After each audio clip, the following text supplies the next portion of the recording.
คุยแต่ได้ไหม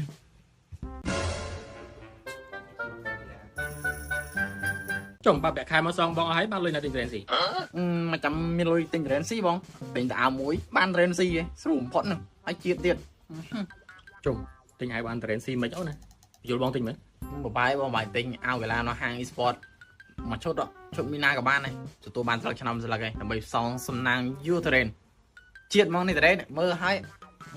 tỷ lối chiêu mong ơi ចឹងសម្រាប់បងប្អូនដែលចង់បានសិលឹកឆ្នោតដែលអាចចាំវត្តបានវត្តត្រេននេះបងប្អូនគ្រាន់តែទិញឯកឡាន High Sport មួយឈុតមិនថាម៉ូតនេះម៉ូតនេះម៉ូតនេះម៉ូតនេះឬក៏ម៉ូតផ្សេងៗទៀតដែលយើងមានស្តុកស្រាប់លើកលែងតែប្រភេទអាចកាត់បញ្ចូលទឹកថ្នាំ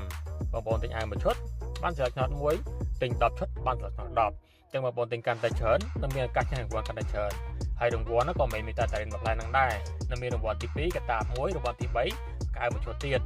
ហើយការប្រកាសឈ្មោះអ្នកឈ្នះរង្វាន់នឹងធ្វើឡើងនៅល្ងាចថ្ងៃទី7ចាប់ពីម៉ោង1កន្លះតទៅនៅលើ Facebook Page Esports Shop ចឹងបងប្អូនដែលចង់មានឱកាសឈ្នះរង្វាន់ដូចគេកុំភ្លេចទិញឯកឡានហាងកីឡា Esports ហើយនឹងថៃ Esports អរគុណ Esports លើសពីកីឡា